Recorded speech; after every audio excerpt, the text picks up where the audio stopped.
Let's go to the next morning. Let's talk Saturday morning, and we've got number 24 Boston College on the road at number 6 Missouri. Kind of an offensively high line, given what Boston College just did to Florida State. It's the Tigers are 17-point favorites. This is the 11:45 a.m. kick on the SEC network. They're trying to pioneer a new TV window right in between the 11 and the noon hour here Central Time.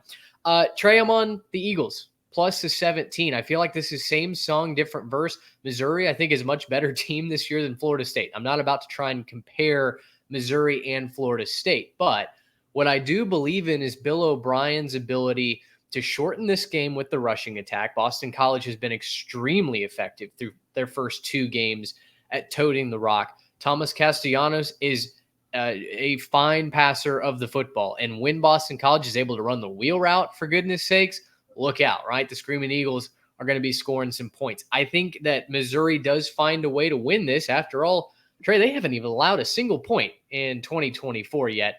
I do think Missouri is going to win this game, but 17, it feels like a lot for a Boston College team that hasn't given me any reason to believe that they can't keep it within 2-3 scores of the Missouri Tigers, who, by the way, haven't really played anybody real. Well, and I've mentioned this a few times, and it bit me last week when I was talking about App State and Clemson, but in these underdog situations, the rolling clock rules are really going to help out that cover opportunity, especially if they can run the ball. And I think Boston College can run the ball and is willing to commit to the bit of running the ball in this game. Yeah, you mentioned Mizzou. Defense has been just lights out so far against Murray State and Buffalo.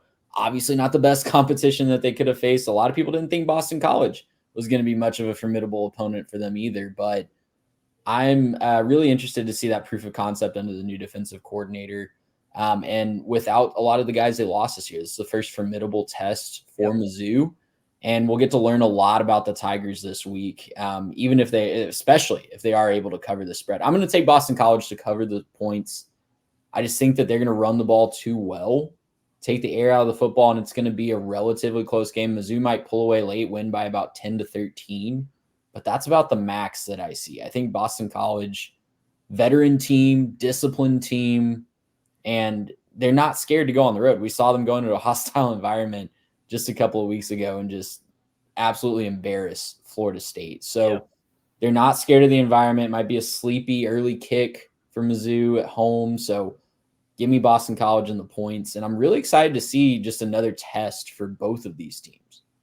Does this line seem suspiciously high to you, given what Boston College has done and what Missouri has done well against 2 inferior opponents? But, Missouri ain't played nobody yet. This feels strangely high, and I almost leaned into it because, as we've talked about through the multiple years we've done this show, when a line stinks, steer into it, right? How close were you to doing just the same? I do think Mizzou the path to a cover for Mizzou is relying on the big plays through the air, something that Florida State absolutely could not do against Boston College, right?